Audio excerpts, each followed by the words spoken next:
In today's video we are going to be doing a chit chat regarding some PCs and nothing to do with Zalman. This is just a random box. Let's chit chat about it. Let's go.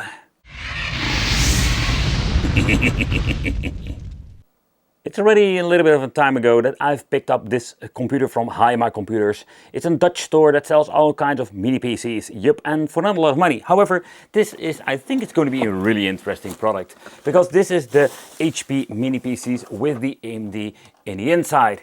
Yeah, it's also called the EliteDesk, and in the inside we're finding the EliteDesk the 705 G4 35-watt desktop mini PC. But what makes this thing really interesting is because this is a very tiny form factor with an AMD built in. At the front we're having two USB ports and USB-C, headphone jack out, microphone, an on and off switch. At the back we're finding USB port, enough, like 4 of them, and even a high-speed one if you want to use an external drive. So having display out, and whoa, this thing has a lot of display outs when it comes to that, and an RJ45 when it comes to connecting of the internet and updating with Batocera, for example. And over here we're having the input for the power supply. They're just using the generic power supply there, like the HP ones that we have seen many times before. The HP version is, let's see if we can find how much voltage it is. And I think it's 90 volts or somehow. Yep, there we go. It's over here, 19.5 volts with the all famous, let's say, connection, like all of the HP PCs.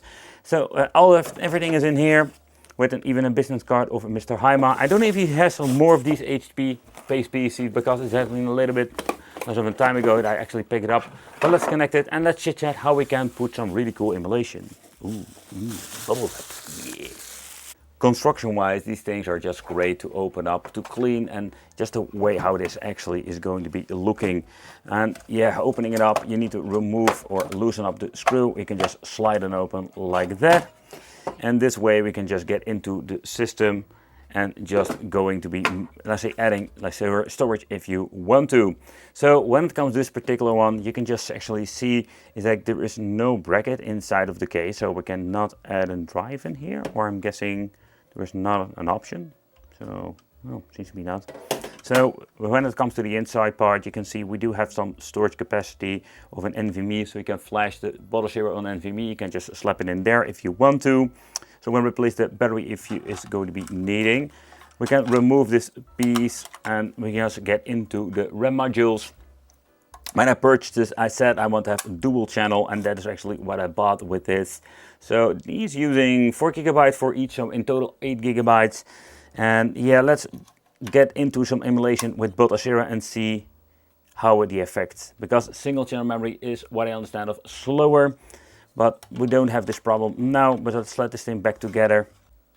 There are actually many different ways to play, but when it comes to, let's say, doing different combinations with Batocera or Windows and emulation, so there are 2 different ways, let's put it that way. So the first hard drive is this white version with RetroBat, and with RetroBat we can install the original, let's say, like files of the hard drive that we're going to be needing onto the Windows, combining this through the USB port, and then we're going to be having a lot of fun with different emulators. That's the first way, but we're going to be doing it a different way, and that is going to be the second hard drive. It's going to be with Batocera. In other words, we're going to be connecting this. We're not going to be using Windows at all because we're going to be booting it from the hard drive. Operating system and everything is going to be implementing in this. I want to be clear about the Batocera situation, where Batocera can be installed on all kinds of storage devices. If you have like an SSD 2.5-inch drive, a USB stick, or just a 3.5-inch drive, you can just do it all. However, with the SATA and the SSD, that is absolutely a very cool and fast way, but there's also, I think, like the most expensive way, because SSDs are still very expensive if you're getting into like the 2 terabytes and above that. At this point I'm making the video, where the normal 2.5 drives, and the reason why they are using that in China, because these things are super cheap. A 2 terabyte drive is not expensive, so we have a lot of storage for not a lot of money. The USB thumb drive is kind of similar, but I personally don't love this tiny model because it gets really hot. You have the different versions out there, different brands. Some of them like having metal, let's say, casings, but an USB drive, depending on what you're going to be buying, it's also an expensive version to actually get yourself like a Batocera, but it's an easy plug and play solution for a tiny image. And of course the 3.5-inch drives, you can get an external enclosure, put it in there, and having an external enclosure like the 2.5, only 3.5 is so much more cheaper. So let's say you're getting a 12 terabyte, and of course we're having the different drives that you can actually like pick up. Yeah, you can buy these things and you can actually just plug it in. You don't need to do anything whatsoever when it comes to setting it up. So what you see is what you're getting, or having these complete kits. And I think a couple of brands doing this. I think this is one of the familiar ones. I think it's called Pad. Pad is just a plug and play kit. You can see like the hard drive, the cables, the controllers, just those PlayStation 2 chemical controls, even an instruction manual, how the operating system works, how you need to set it up. These controllers are not my favorite at all, where these are like the better quality and they feel quite nice and sturdy, but I must say that I personally just grab myself like a fake Xbox 360 control from AliExpress. Those are way better than those PlayStation ones. And the hard drive, this is a 500GB, but they also have 1TB and 2TB with different storage versions. So with Batocera we have so much stuff that we can actually play. Yep, from the old school 8-bit stuff, Intellivision, Commodore 65, MSX, you name it. With Batocera we can play absolutely a crazy amount of different games. So what you see over here is a very nice, let's say, overview of different systems and even different, let's say, collections like Doom. And we have all kinds of cool stuff, and this is not even the complete list. However, let's take a close look at the system settings and checking out what are we actually dealing with now. And dealing with, I mean how you're going to be setting it up. So first of all, if you're going to be having problems with the audio, you can just actually see having all kinds of different outputs. You need to switch between them to figure out which of the outputs is the one that you're going to be needing for having the right setup for the audio. It's always a little bit of a hassle, and only need to do it once. If you have done this, you need to restart and you actually can fix the main issue of your audio problem. Another thing I wanted to check out is actually what kind of software are we running on this. We can find this with information in the system settings. So in the settings over here and the information, so we have an overview of the image, how much space we're having. The temperature is 30 Celsius at the moment, so that's quite good for a mini PC of this size. Normally they are like 40-50 Celsius, of course, depending what kind of brand. So we're running the AMD Ryzen 3 Pro 2200 GE, but we're having the Radeon Vega graphics. And that last part is going to be interesting because maybe now we can even do a little bit better upscaling than most of those Intel things that we have reviewed here on the channel. So let's get into it, but let's start off with some basic gaming. So we're starting off with some really wicked stuff. So we're pressing start, we have the option to see what we can actually do for turning it on.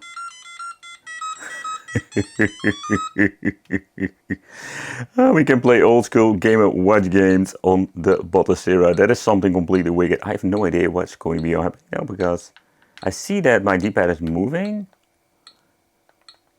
Or I have no connection whatsoever with this. It is kind of cool. That's actually in there. And it seems to be working, and with the marquee and everything, or at least like this overlay, this is absolutely looking awesome. But let's move on to some other newer stuff. But let's move on to the Game Boy. What an amazing system. I have been spending countless hours on the Game Boy with many different games, classic ones, but Battletoads is one of the systems games I love to play on these emulation devices. However, this runs perfectly, no problem whatsoever. Didn't implement any bezels, you can do that, there are so many different ways. Pixel filters, you name it, you can just change it out. And in particular, when it comes to some filters, it will look slightly better when you're going to be using this on a 55-inch television or some kind.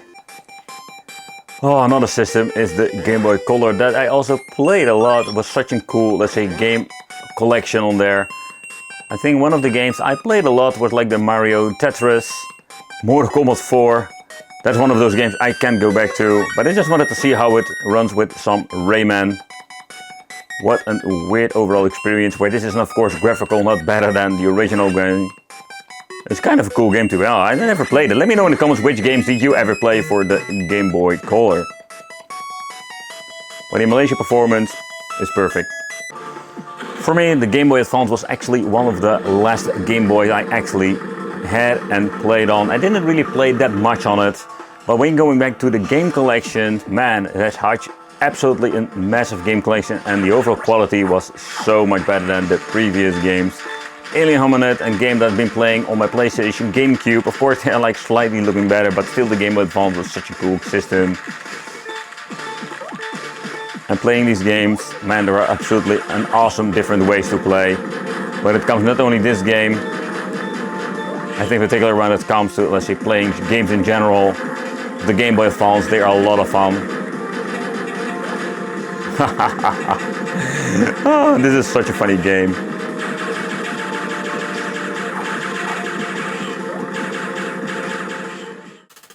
The Neo Geo Pocket is a system I personally experienced way later on, in my early 20s, and it was such a very cool game system with a tiny joystick, and I still love to play it sometimes.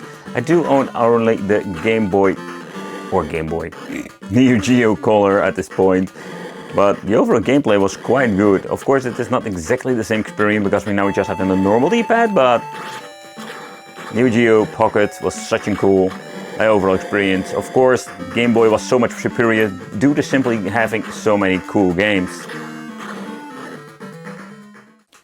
Like with the Game Boy and Game Boy Color, we also had the Neo Geo Pocket and the Neo Geo Pocket Color. So I have the Pocket Color original in box, but also when it comes to the LCD upgraded version, this is absolutely a very cool way to experience those old school games. Quality-wise, they're not bad at all. In my opinion, I think they're a little bit better than the Game Boy Color games. And I mean particularly when it comes to graphical part, but again, it's more like a personal thing. Maybe because I'm just a big fan of the Neo Geo games.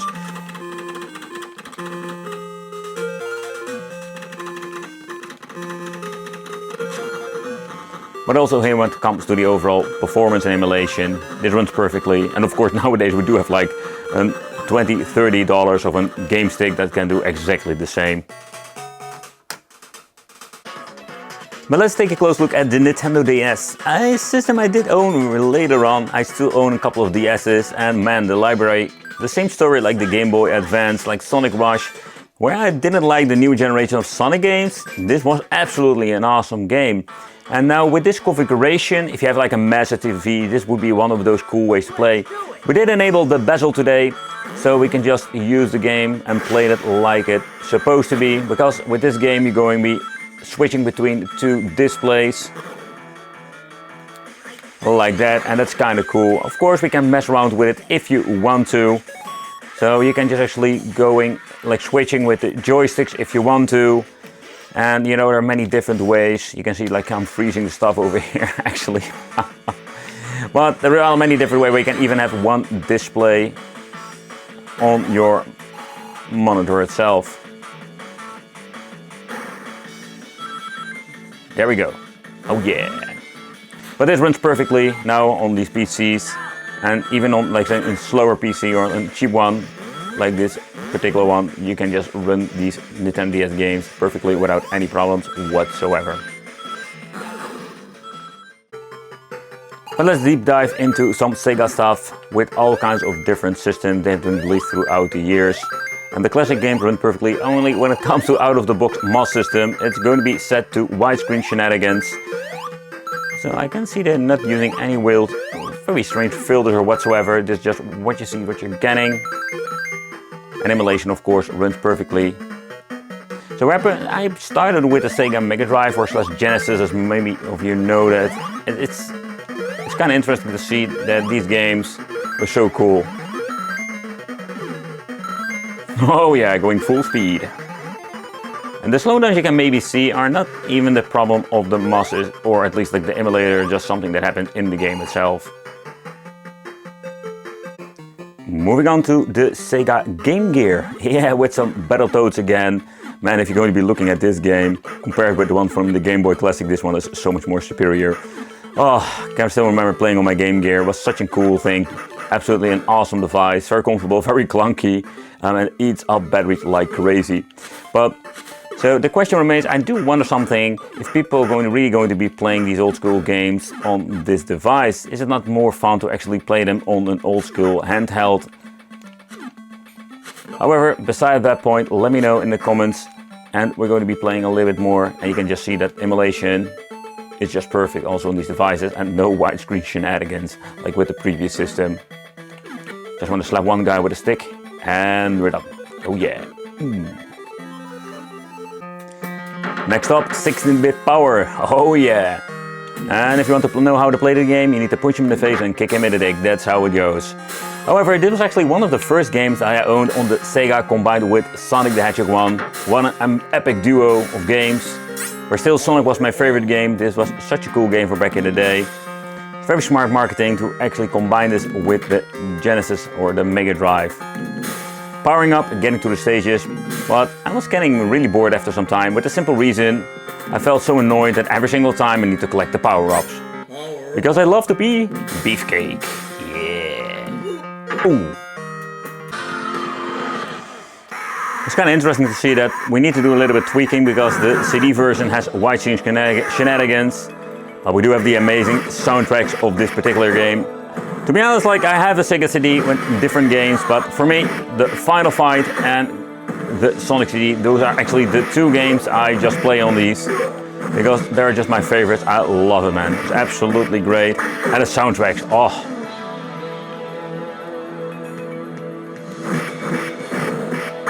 But when it comes to the fighting mechanics, I am more of a Street of Rage 2 fan when it comes to that.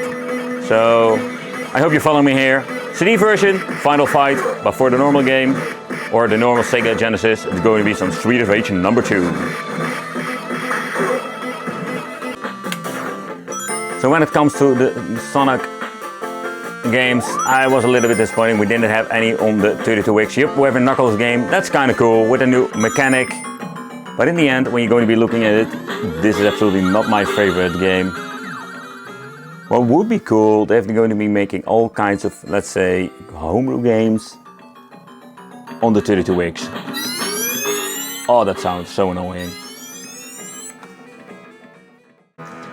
But let's try some Mame games, but also arcade. And start off with some Street Fighter the movie. This is absolutely a really wicked game, if you think about it. There is the game Street Fighter, where they made a movie about. But from the movie they made a game. Okay, so that's gonna really some mindfuck moments, but however. So when it comes to the game, it's absolutely awesome, man. I love it. It's so funny that it's not like that bad that we've seen with the Atari games, you know, stuff like that. It's actually kind of fun with the same kind of mechanics like the original games. So if you play the Street Fighter, you can just play it, only they're basing this on the movie, including the sprites. So it's a combination of Street Fighter and Mortal Kombat, you can say. We have seen this on some weird Atari games.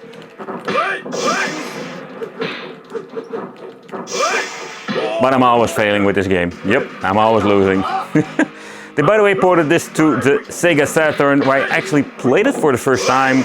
And later on an older Xbox, I was just playing this in the Mame emulator. Such a cool game that you absolutely need to try if you're a big fan of the fighting game franchises. But next up, let's get into some Mame games. And these old games run on many different devices, including the games that I'm going to be kicking. This guy kicked me, or pushed me in the face twice. However, so when you're going to be playing for the third time. Let's try this again. Okay, let's try this again. So what I wanted to say actually is that when it comes to this particular game, it runs on many different devices. Even an old Xbox, game sticks for like $20, $30, you name it.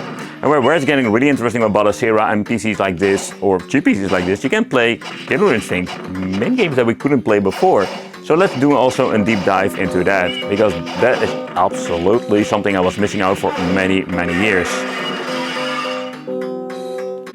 My all famous game, the Mortal Kombat, like the one that I always tested out on those freaking Pandora's boxes. And there was like a hit or miss situation. Well, I think it's a little bit more demanding than other games, and that was one of the reasons. However, this runs without any problem whatsoever. I want to give you a freaking uppercut. Okay, then you're not going to be getting an uppercut. And yes, we can actually play the Mame games on this particular mini PC, and that's just absolutely awesome. However, I did have the option to play this on like a really low-end chips. So when it comes to this Tekken 2 game, okay, what I'm going to do now is like kicking her very slowly and very carefully. Yeah, but it runs perfectly. So let's move on to the more demanding Tekken games. But also this runs without any problem whatsoever. And yeah, man, it's just a lot of cool games that you can just play now. And that for a mini PC that doesn't cost a lot of money. It's just fun to deep dive through, let's say, all of these games where we had so many struggles with or couldn't even play on those very cheap basic games. But so far, no problem whatsoever when it comes to that. Oh, I messed up the combo. Yep. The only downside I always have with the Killer Instinct game that the audio is quite low, so I need to get into the overall, let's say, emulator to get a little bit better audio. But besides that, the games run without any problem whatsoever. Oh, by the way, I just want to be pointing out, I am just bashing buttons here over here. I'm still losing. Just punch her in the face. And of course, we have some moves that I can actually do, but moving on to the Killer Instinct number 2, that runs also great on just native resolution. And native resolution, we do have emulators at the option to actually have an upscaling situation, but that's not the case, what I understand of with this. So, but natively it runs perfectly without any weird hiccups whatsoever. Well, with the arcade part, we have so many different directions where we just tried out some, let's say, Tekken, Mame and other stuff that we have been seeing on many devices running great. Also, we can play some Neo Geo. And man, this system has so many very cool games.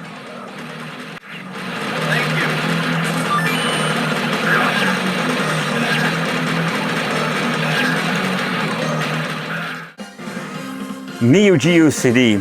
A system I also own, and it's such a cool but weird overall experience, where a lot of the games are of course similar to the arcades. Some are slightly, like, say, different, where they have like lower quality, I will not say that, but having maybe less sprites and stuff like that. But over this Aero Fighters 2 game seems to be looking quite nice and no problem whatsoever. So when it comes to these basic stuff, and I can say actually basic, this runs perfectly without any problem whatsoever. Oh man, I love these shoot-em-up games. So when it comes to the arcade part, let's do a quick overview of some Atomiswave with the Dolphin Blue game. I've been testing this many times on different devices, and it doesn't have any problem whatsoever with this particular system. Take note that you also need to set up certain files. And if you're going to be doing some wild, crazy, wicked thing, you can even upscale it with some of the newer emulators. But native resolution, it works perfectly, no problem whatsoever. And this is absolutely a very cool system. Not a lot of games, but the games like Dolphin Blue are a lot of fun. This feels just like a Metal Slug clone for me.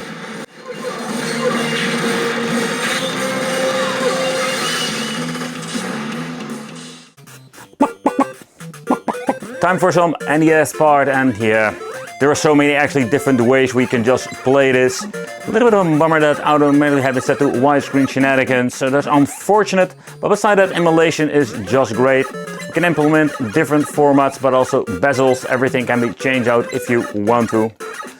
But I already mentioned before, like 8-bit, 16-bit stuff, we have many different ways. Also the cheap game sticks, for like a couple of dollars, can be playing this. I think there are even dedicated NES plug-and-play devices that kind of cool features. But the same goes for the Super NES. This runs without any problem whatsoever. It's kind of interesting to see that when it comes to the aspect ratio, it's kind of weird because we do have like a massive bezel, or almost a massive bezel around it. Like particularly when it comes to the left and the right part and the bottom part. But also here we have no problem whatsoever, and if you just want to revisit these old school games, it's going to be a blast to the past. I'm just playing now with an Xbox 360 controller, that plays quite nice. I can still remember playing this game. A friend of mine had this on a multi-game card. Yep, they had multi-game cards, like a 4-in-1 it was, or 6-in-1, a very small one, but it was such a cool game. Turbo mode, yeah! Another system I have been seeing a lot of, let's say, cheap game boxes is Panasonic Video. And none of them, or most of them, are not able to run video on full 60 frames per second. Where a game like Road Rash actually playing now, this is a game that has been ported to many different systems. So don't really need this to have it running on the Panasonic Video, but I think it's quite a good port when you're looking at it. Woohoo! See me flying! Oh, yeah, he was walking back to his freaking motorcycle. Oh boy. That was one of the parts I really hated about this game. There we go. Woohoo! Personally, I never had an MSX, but this is the MSX one with some 9042.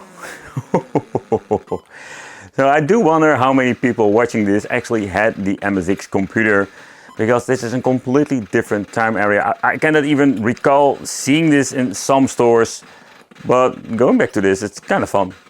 And looking through the list, I did notice a lot of cool games, but of course some games are ported to the NES and many other systems, or we just have like the full original arcade versions. So I think it's just going to be like some pure nostalgia thing going on over here. Contra has been put into this list called MSX2 Plus, where I am just going to be honest, I'm completely new with MSX, so I have no idea what's going on.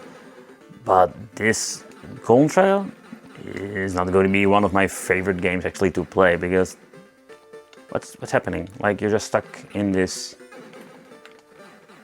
I do wonder if this is the original MSX, or why this calling the MSX2 Plus. It makes no sense whatsoever. Oh, that's actually how it works. Oh, I was just thinking, why doesn't the freaking stage move? But when we're going to be looking into some more old school stuff, yeah, the PC Engine is one of those systems. We can play it on many different, let's say, game sticks nowadays, so that's not going to be the reason you need to build a PC like this. But this has so many very cool games. So when I understand of what's like in the time era of the 8-bit systems, but this thing has so many cool games that looks just amazing. And Jackie Genesis was one of those games I was playing. I discovered it, like I say, many years ago. And since then I'm just going to be always playing this.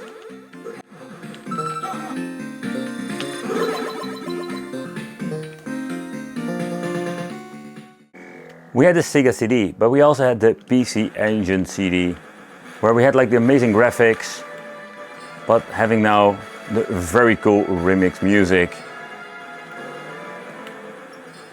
I played this game so many times on the Sega Genesis, but I'm flabbergasted of the overall quality of the audio.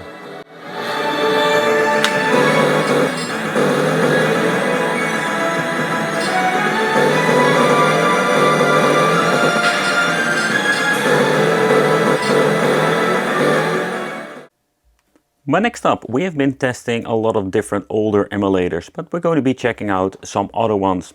So we have been seeing all kinds of handhelds and basic stuff, but in this part I want to do a little bit of an upscaling. Yep. So we have all kinds of new, let's say, systems has been released throughout the years on Batocera, but let's go for example with N64 and let's do a little bit of an upscaling, see how far we can push it. N64 will run a native resolution, but how far can we push it and all the other systems? So let's find out. But how does it actually work? We're going to be holding the A button. So if we're going to be into the N64 list, holding the A button now, then we're going to be having the advanced options. At the right over here, we get an extra menu, advanced game options. We have different kind of emulators that we can implement. But some of them we can even do a little bit of an upscaling. And that's what we're going to be doing today.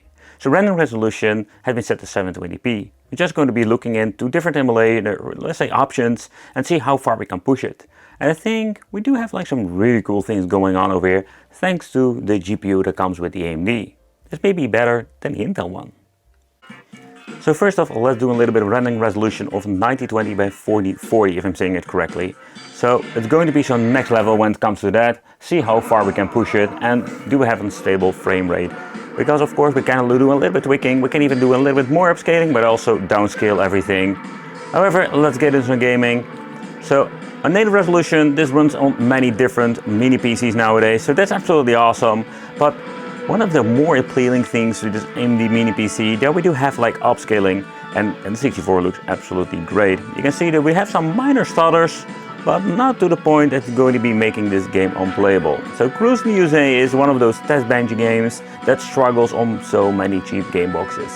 But let's go into some more gaming, because in this part I just want to do a little bit of an, let's say, different games on the same systems, because some of the games have like a slightly different overall result. I do see a little bit of stuttering going on left and right, the same with Cruise in the USA. But let's deep dive into some GoldenEye action. You can see it struggles, particularly in the beginning. But getting through the game, you see the game is just playable on these high resolutions. So if you want to have no, let's say, stuttering going on, what you can actually do is just like lower it in resolution, less quality, but we have like the better performance. So that's something you should, like, say, consider for yourself. Whoa, see, and that's exactly what I mean. So with this resolution of 920 by 4040 is absolutely pushing the device itself to a limit. We have been doing all kinds of, let's say, upscaling and different mini PCs. Normally we only have the options where we're having, let's say, Intel with a powerful GPU combined, that we're having the options. However, for this really old mini PC, for that amount of money you're paying for it, it's crazy. Let's move on to the N64DD. In other words, this is a system that has been, let's say, tested out on many, let's say, cheaper game boxes. But with this, we're going to be putting it on 4 times high quality resolution. We do have the same kind of result when it comes to, let's say, the performance. We do have some weird stuff going on with the, let's say, overall quality of, let's say, the details, but getting into the game, also here. And so far I've seen like the higher, like, say, overall upscaling what you can do, but you can see also the same result with GoldenEye. I do have overall good emulation performance, where we do have like some minor hiccups.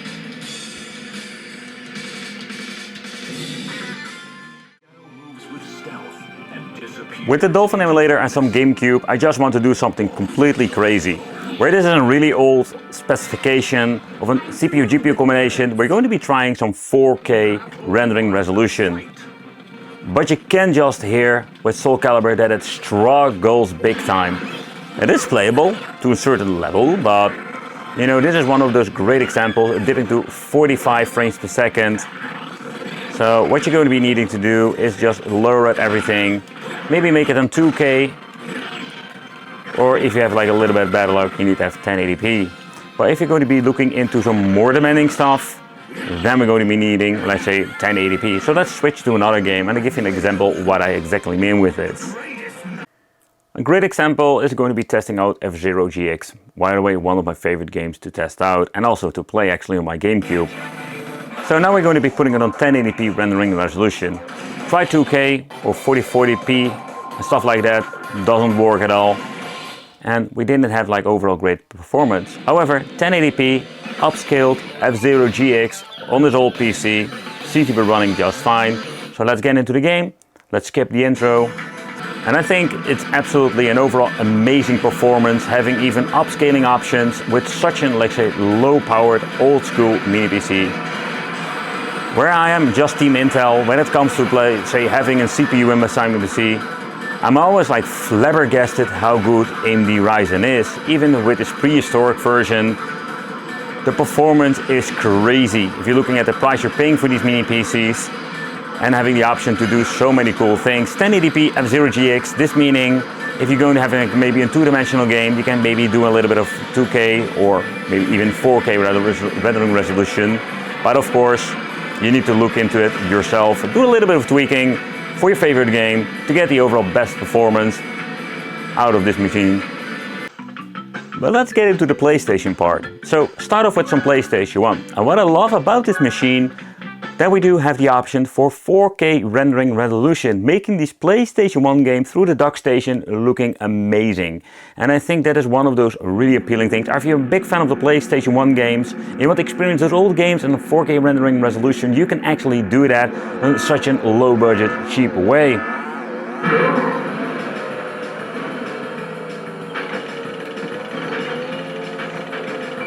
So what you can also do is getting into, let's say, higher settings if you just want to tinker with it. Same story, like I told you a couple of times now, is that depending on what kind of game you want to play, maybe the 2-dimensional game is even less demanding and we can have it higher than 4K. But so far this looks just great. And that's one of the more appealing things when it comes to a PC.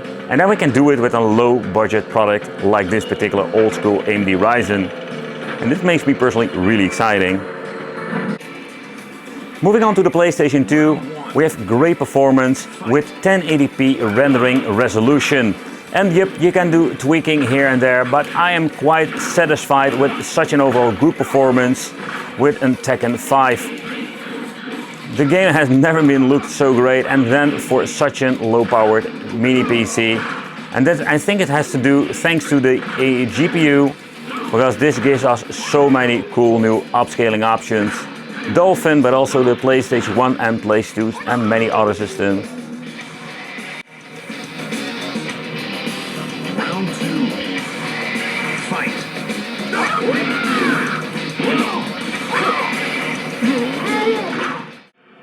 But let's try another game, a two-dimensional fighting game, and yep, we're having over here 4K rendering resolution with PlayStation.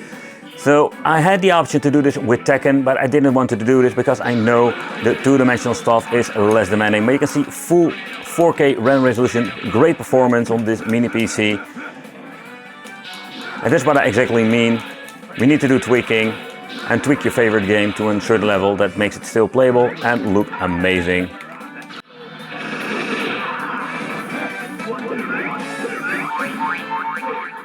But how about PlayStation 3? I think if you're going to be having these low budget or very old, say mini PCs, some of them have the option to actually play.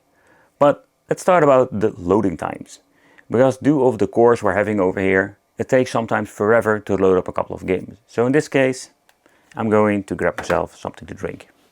And after a couple of times of trying to boot up the game, because in the loading it just froze up. But let's get into the gaming and let's see how the overall gameplay will be. But the overall emulation performance is surprisingly good. However, we do have very long loading times getting into the games, of course depending how big the game is itself. But with this game, yeah, we did have a little bit of a problem with that. However, in the game everything loads fast. But when it comes to, let's say, playing and just want to have overall better experience in PlayStation 3, you need to take consideration to get a more powerful PC itself. I've been trying out many different AMD Ryzen ones. And yeah, with more cores and more threads, we have like overall so many better performance. But of course, with a low power device like this, it's just amazing that we can actually even play PlayStation 3 now.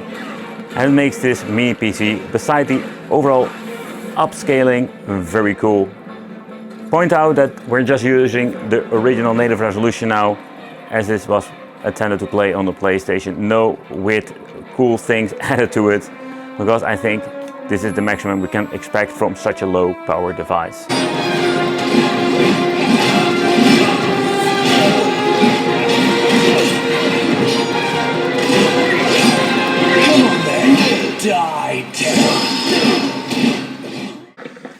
PlayStation Portable with some crazy 4K resolution with just a basic game.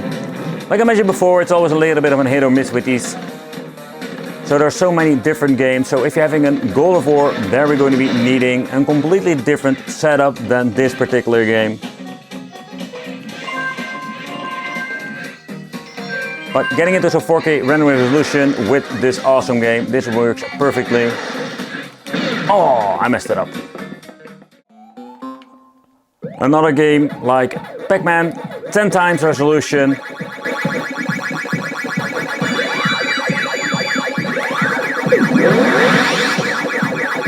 It's all possible, but again, what I mentioned before, we just need to do a little bit of tweaking with every single game.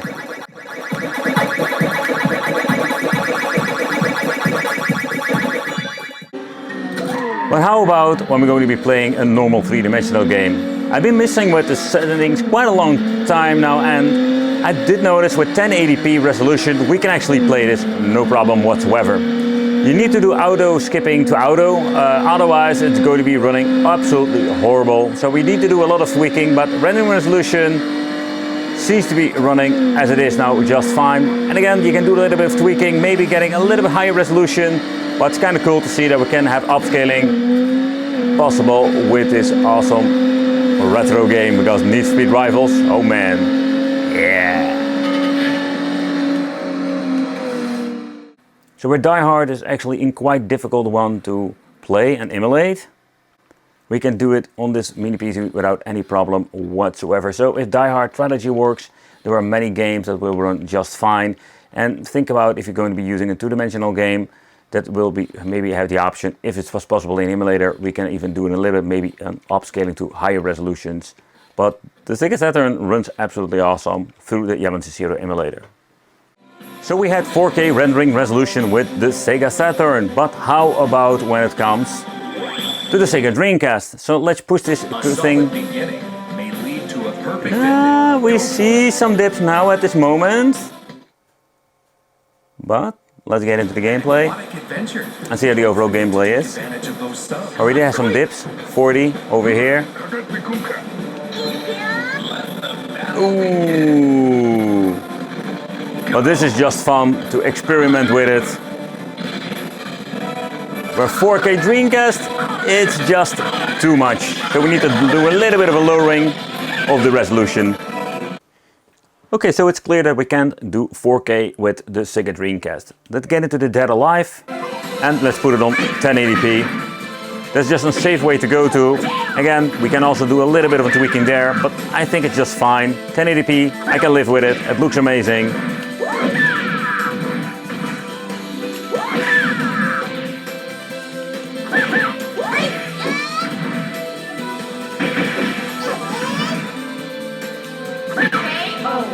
Minor hiccup, but not with the explosion.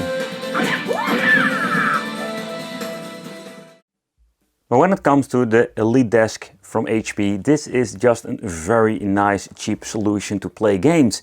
Particularly when it comes to a newer generation of modern games, upscaling, you can do it plug and play with an Xbox controller, but there are many different solutions out there.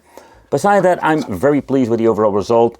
And I think this is going to be maybe one of my favorite ones to actually play when it comes to a low budget solution. Let me know in the comments what you think of the AMD one, would you consider buying it, and it would be great just to see you for more testing on the channel, and see you in the next video.